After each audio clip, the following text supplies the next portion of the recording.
Welcome to Season 5 of the show. I'm excited to share some news with you about the Queer Spirit podcast community. Until now, we've had a private Facebook group for listeners and a separate Patreon group for backing supporters. As someone who values building queer community and keeping our queer spaces sacred, I've decided to merge and move both groups to a new private community on Mighty Networks. This new space is free from the distraction of advertisements and clickbait, where we can gather together in a virtual community of our own co-creation. There will also be more opportunities for live gatherings like meditation groups, support circles, and virtual sound baths, so stay tuned. To join us in our new space, go to queerspirit.mn.co. That's queerspirit.m as in Mary, N as in Nancy.co. You can also find the link in the show notes. Okay, now on with the show. My guest today is Bonnie Violet. Bonnie is a trans, femme, genderqueer spiritual drag artist, identity doula, and digital chaplain, YouTuber, Twitcher, and host of a queer chaplain podcast with such series as Drag and Spirituality, TranSpirit Faith Leaders, co-host of Splintered Grace with her conservative Christian aunt, and at the Castro Country Club Recovery podcast. Bonnie is also director of the first annual Drag and Spirituality Summit to take place in Chicago in October of 2022. As a queer chaplain, she is present with people in death and dying to self by helping to lace one's narrative with a spiritual thread, to remind them of their resilience, strengthen faith in self, and create serenity in the now. Today, Bonnie shares about her personal journey with drag and her trans identity being a result of a spiritual awakening. She also discusses her work as a queer chaplain and identity doula to help others through all transitions of life. Find Bonnie at aqueerchaplain.org. Hi, Bonnie. Welcome to the show. Hi, how's it going? I'm good. It's so good to have you here. I've been following you online for a while and seeing all the different content and material you put out over the last couple of years, and excited to have you here. Likewise, I'm excited to be here too. So I wonder if you could start out by sharing the story of how you first discovered the art of drag. Yeah, well, there's kind of two stories around that. When I was 20, I did drag. Like, I had to dress as the opposite sex at this gay bar that I was working at.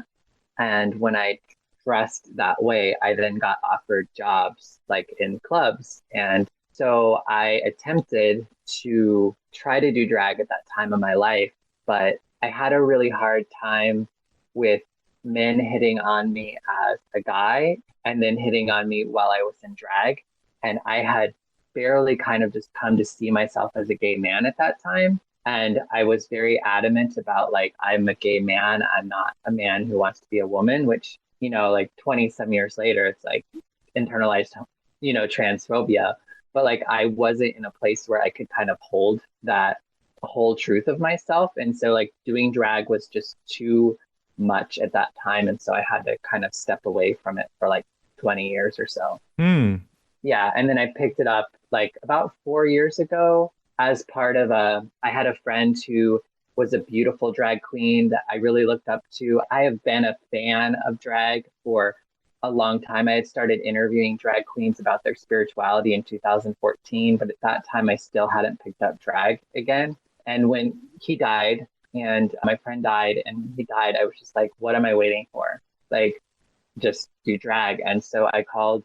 I'm part of a sober community in San Francisco at the time, and they do like a monthly drag show. And I called the head queen or whatever and was like, hey, can I be in the next show? And she's like, sure. And so like 8 days later, I was on stage doing Kesha's song Praying. And that was kind of like the start of doing drag again. And how did it feel when you sort of came back to it that second time? Oh my God, it was terrifying and like awful and exciting, and like it was such a vulnerable experience for me. I felt so raw and exposed, but also like really excited about it, you know?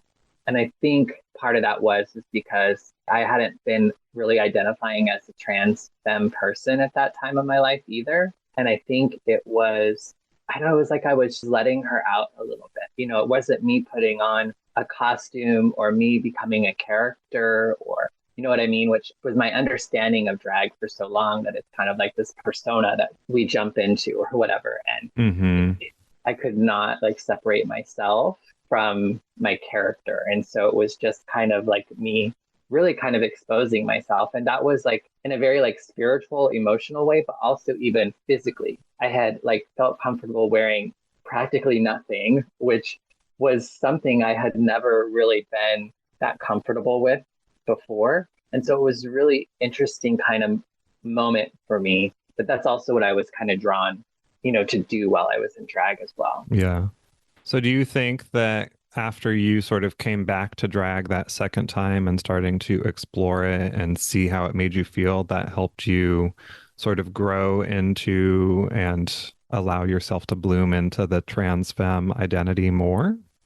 Oh, yeah, totally. I don't know that I would have gotten here, one, without finding a spiritual way of life. And two, I think really having a safe space, a role, or, like something I had permission to try it on in. I think if I didn't have that space, I don't know that I would have come to where I'm at. And I'm so grateful for where I'm at. And I'm so glad I've been able to, I didn't realize I was trans, and I wouldn't have called myself trans until I saw it. And once I saw it, I could see it throughout my whole life. Like it was there my whole life, which was really surprising to me because I never really thought I was trans until I did. And then it was just like so obvious. Yeah, yeah. Now, I heard you say that you actually started interviewing drag queens about spirituality before you were really doing it. Is that right? Hmm. Yes. Hmm. So I'm curious, like, when did you first realize the connection between the two? And, especially since maybe you weren't actively doing drag yourself at the time, like, how did that come about for you? Yeah. I mean, so at the time I was living in Chicago, and I had been, so part of my getting back into spirituality journey is around my sobriety. And so I was about 3 or 4 years, well, 2014, I would have been 6 years into my sobriety. And I was in like a pretty good place, like spiritually. I had just kind of came through an experience of understanding chaplaincy. I went through like a late chaplaincy program. I kind of found myself in church again. Like I had kind of found myself on the other side of like healing from some spiritual trauma, which was quite the journey. But I had also this huge draw toward drag artists. And, I think over the years, you come to find church and community and God and connection with the divine or whatever in some pretty interesting places. And for so long, I didn't believe or didn't think I was allowed to, go to spiritual places and have those sort of connections. And so I was able to begin to see, where was God at play? Where was the divine at play? Where were the truths that I know now, or the things that I come to believe now? How were they in play, in the past? And so I think, drag artists to me are spiritual leaders, I think, as queer folks, as LGBTQ folks, because they kind of are the ones that go up on the pulpit, so to speak. Like they're the ones that are putting themselves out in front of community.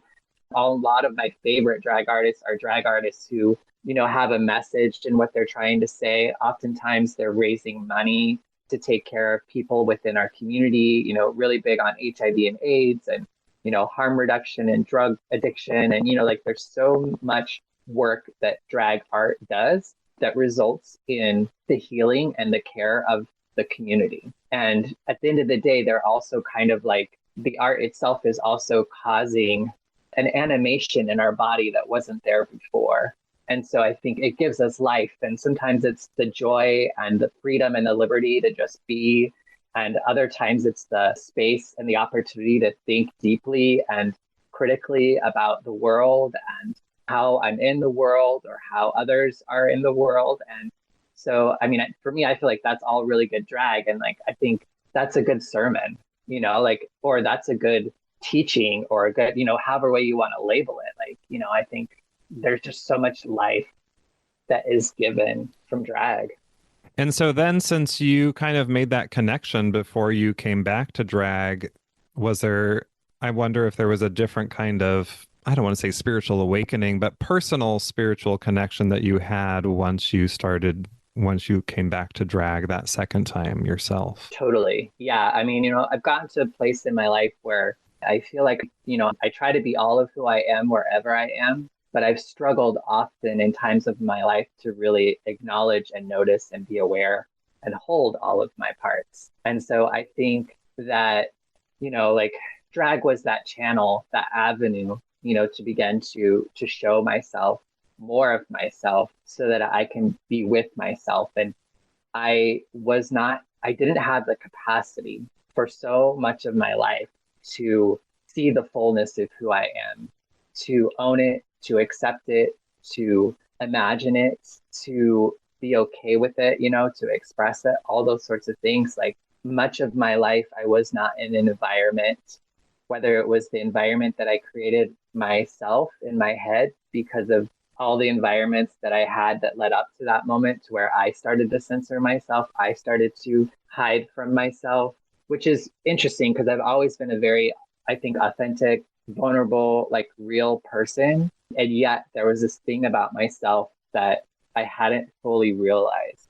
And it wasn't like an intentional, like, girl, you're trans, but you can't be. And like, you know what I mean? Like it was something that I was completely unaware of for so long.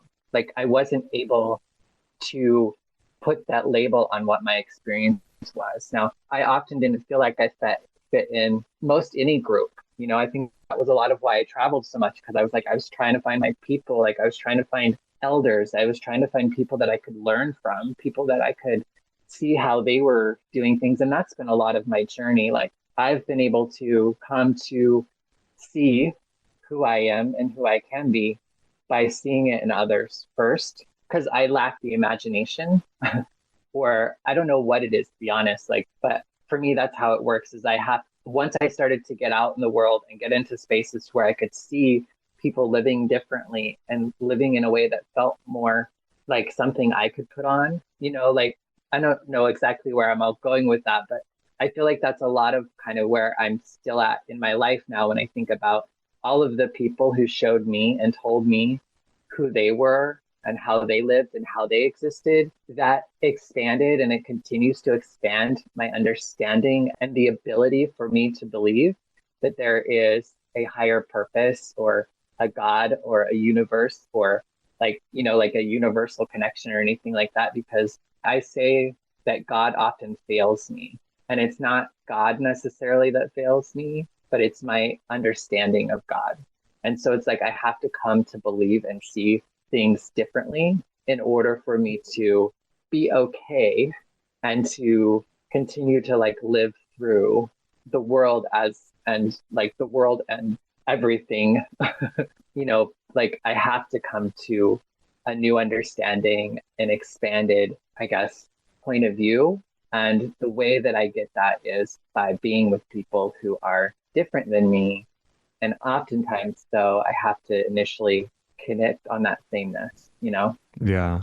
So I'm going to ask kind of a deep question that I've never asked anyone on this show before, but because you brought it up, I'm just curious if you're open to sharing, where you've landed now, at least on your journey of what your understanding of God is at this point in your life. Yeah, I know that it's something that I've experienced. I know that it's something I'm a part of. I know that it's something that I'm created from and I create with. And I often, again, it seems like any words, any community, any religion, any attachment that I put on it doesn't fit well. And I believe, and I always have felt that I have this knowing that is felt deep within me, but it's like a knowing that can't be known by me yet fully. You know what I mean? And I think, and part of that is just, I don't have the capacity. I don't have the whatever it takes for me to truly come to that understanding or that knowing that is already known, if that makes sense. Yeah. And so I think that which has put that in me, or that however way that got in me, like whatever caused that or how that works, I don't know. But I just, when I allow myself to be connected to that, or when I have moments of that knowing that, those are some of the most like spiritual and best places to be. And oftentimes for me, that has happened in moments of identity shifts and really difficult times in either my own life or being present in other people in their life. In those moments, it's very easy for me to just cut everything else away and just connect with that, and to have faith in that and trust in that and hope in that. But much of life, unable to have those moments. And I think that's why I really love talking with people about spirituality and talking to people who are thought to not have, or people who I had believed couldn't have at one time. I think for me, it just, there's a conversation that really resonates with me in a way that, I don't know, that reminds of that and connects me to that, which I don't know, but it becomes familiar, if that makes sense. Yeah, definitely. I want to take a quick break to offer you a gift. I work with many queer folks who struggle with self-esteem, self-acceptance, and confidence. And I get it. Growing up queer is no cakewalk. Living in a world filled with homophobia and oppression can take its toll. Having the strength to be your true self can be a challenge. But you can change that. So if you'd like support taking the first few steps, head over to my website and grab the free mini course, The Self-Confident Queer. Just go to queerhealingjourneys.com/confident. This mini course will walk you through 3 simple steps to help you begin to build your self-worth and confidence today. So head over to queerhealingjourneys.com/confident and get the free course today. Okay, now back to the conversation. So speaking of talking to other people and holding space for that, I know that you also identify as a queer chaplain and as an identity doula, and I wonder if you can share a little bit more about those roles in your life and how they show up for you. Yeah, the queer chaplain aspect is something I've been holding and kind of identifying with for a while now. My understanding of chaplaincy, I come from a Christian background. I don't identify as Christian, though I fuck with it all the time. Like, it's just so in me that it's something that I don't know, I have a hard time completely getting away from. And so chaplaincy, my understanding of chaplaincy is to be present with people around death and dying. And usually that's in the physical, it's in the body. So often it's hospitals or army or, places where people die or people are dealing with death and dying. And I had an experience with my nephew when he died, and I held him in my arms, and I handled the negotiations between a Mormon family and a non-Mormon family, and kind of creating this memorial and showing up for my nephew in ways that I didn't think were possible. And I was able to do that because of that connecting with God, or giving it up to God.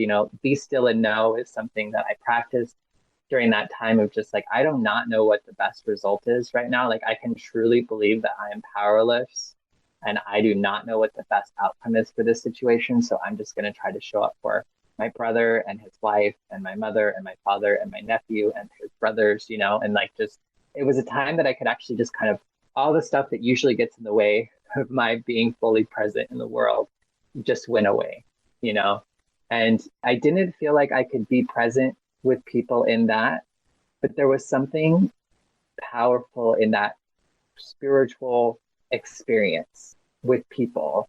And I was like, but how can I do that in a way that's relevant for me?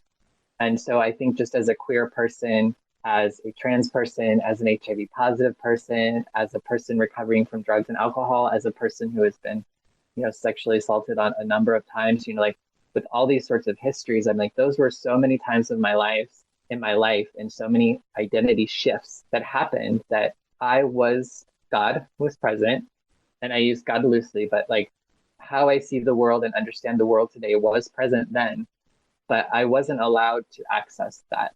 And so because of that, I think it was there was a lot more struggle, there was a lot more difficulty, there was a lot more trauma that was experienced that didn't need to be experienced. And if I could have known, I could have tapped in some sort of spiritual understanding or connection to help me through that, I just think it could be a better experience, it would have been a better experience for myself. And I feel like it could be helpful to other people. And so I don't know, I think the thing I love about chaplaincy too is I don't know what the truth, I don't know, you know what I mean? I don't know what the right religion is or the right understanding or the right words. I honestly do not know. And so I love being able to but I also believe that we all know, right?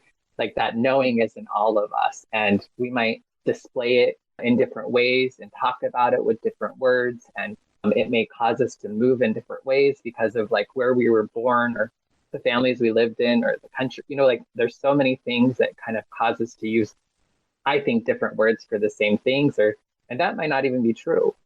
Maybe it is all very different. I don't know. So I like the idea of chaplaincy. It's not about my spirituality, it's about yours. And for me, it's about helping, reminding, encouraging, giving permission, reminding people and helping them to just kind of identify and notice and recognize and connect with the spirit, their own spirit, and the spirituality, the spiritual things that are at play around you. And I think when you can notice that, whether it's all you can do is listen to Whitney Houston or listen, go to a dance floor and just dance until you can't dance anymore, or all that stuff is really spiritual shit.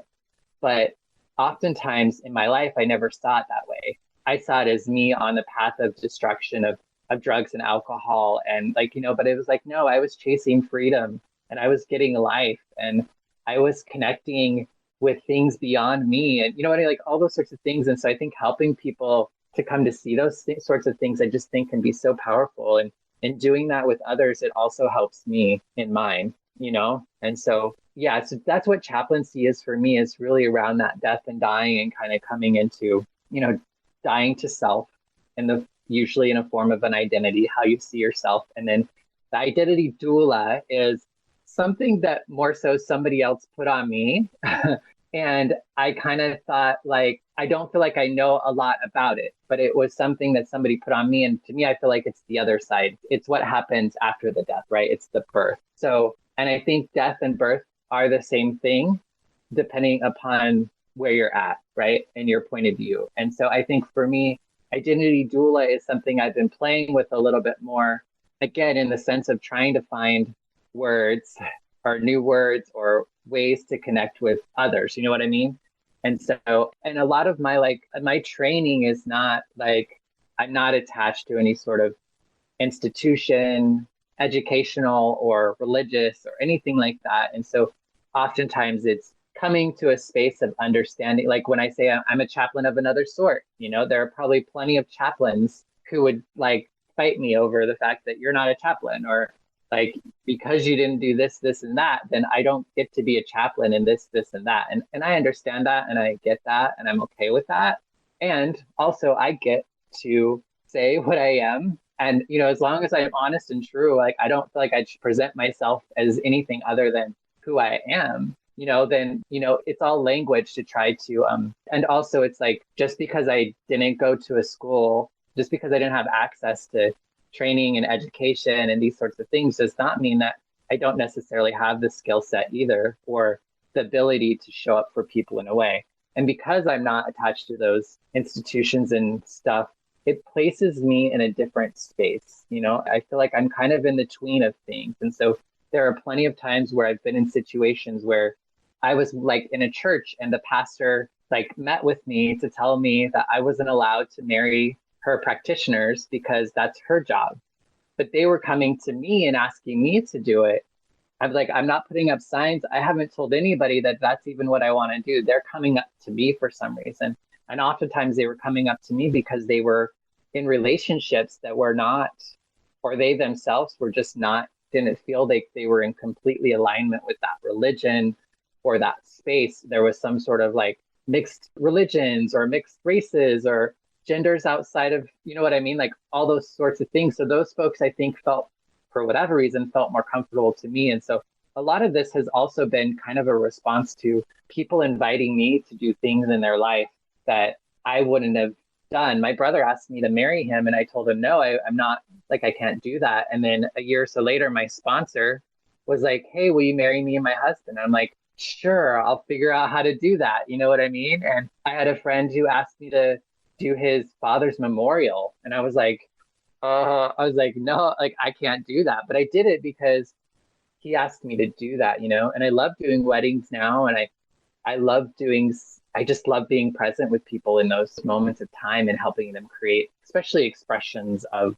one's experience, whether it's love or loss or mourning or whatever, but helping them express that in a community or in a, like, you know, like an outward expression.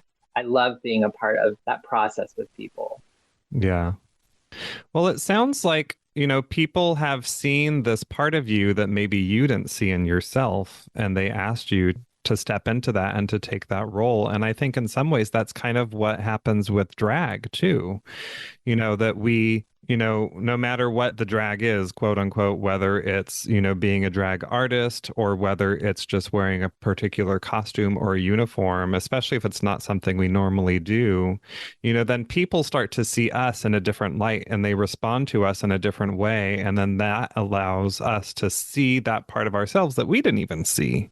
Right. So it sounds like people were doing that with you too. They were seeing the different spiritual aspects of you and the way that you held space on a spiritual level for those people and saying, hey, I want you to facilitate this experience for me. Yeah, definitely. I think that they helped me to pull away those walls and there's those barriers and those things that, because it wasn't like they were just like, they're pulling this out of their ass or anything. It was like, no, they like saw it in me. And like, once it was like brought to me, I was like, oh, that makes sense. But I had felt that I couldn't because of all the other things that I was told, right? Because I didn't have those degrees or because I didn't have this experience or because I was this person and not that person. And, you know, that's something that I've really been challenged with much of my life growing up, you know, a trans fag in a small, like in a trailer house in a small town in rural Idaho, to parents who loved the hell out of me but didn't know what the fuck to do with me.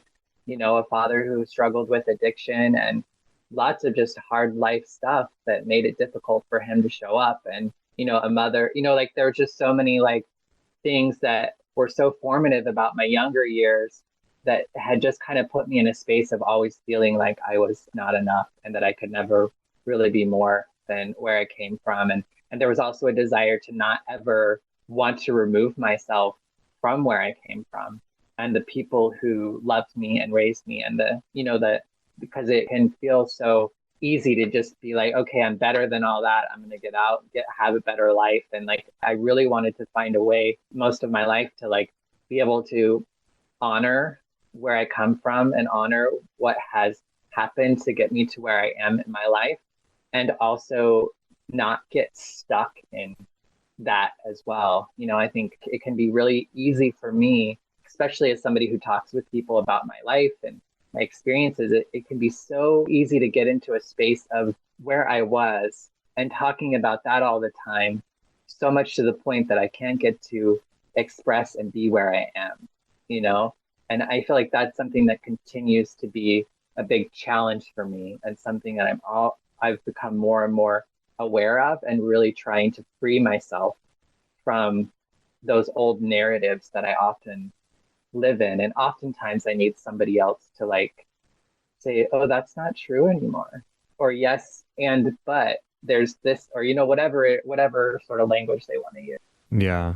So Bonnie, as we start to wind down a little bit, I wonder if you can share with us a person, practice, or experience that has supported your queer spirit to flourish. That's such a, you asked me that like before the show, and I was like thinking, oh my God, can I answer that? Because it's something I've always sought for, and I've always never felt that I could find, especially like in one person. It hasn't been one person, it hasn't been one thing. It's been like a combination of like so many people and places that it's really hard to kind of like, I think the place that it kicked off for me though was when I got sober. I think being able to go into a space of queer, like people who are thought to not have any sort of God or have access or were eligible for a spiritual understanding, for God to love them and for them to love God. Like, I think to see that people were existing in that way was probably one of the biggest things, because I think everything else stemmed from me beginning to have a spiritual life and me beginning to seek the divine, because I think, my transness is a direct result of my it's a spiritual awakening for me. And so I feel like that was probably like the gay dude who talked about God in the meeting, the first meeting I went to and became my sponsor. And I don't know, I was able to use their understanding and their God and their whatever to get me to that place. I think I would have to say that.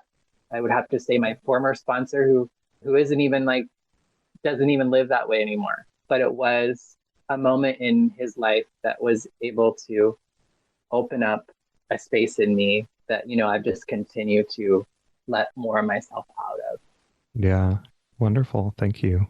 So you have a summit coming up, your first summit in Chicago in October. Do you want to tell us a little about that? Yeah, I'm hosting with a number of other folks from 4 different time zones. We are hosting a drag and spirituality summit. So spiritual drag is something that, when I was doing it or talking about it, I kind of thought I was alone in it. And I've met so many people over the years, mostly digitally, not in person. And so I really wanted to try to create a space where we all could kind of come together and share our experience. So it's a 3-day summit that's taking place in Chicago, and it's like a multi-faith space for just drag and spirituality and for those things to be held together. So there'll be drag artists who will be performing at shows that will be taking place in a church and a synagogue.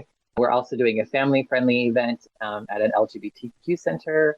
And then we'll be having panels and discussions. And we'll also be having lots of spiritual practitioners from all kinds of walks of life that are also going to be there to learn how to be better with the drag community and to also potentially act as chaplains for the drag artists and individuals who are there to kind of, be able to ask questions or to have somebody hold space for them in maybe a tradition of their past or a tradition of their now or a tradition that they might like to lean into. And so it's kind of an immersion of all of that.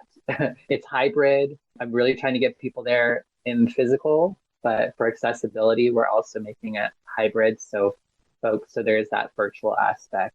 That's more than just being a fly on the wall. You'll actually be able to engage and ask questions and be a part of the space and the environment. Great. Well, I look forward to hearing how it goes. That sounds great. Yes. Yeah, we're actively pursuing, booking talent and raising funds and, getting registration. So it's been quite the journey.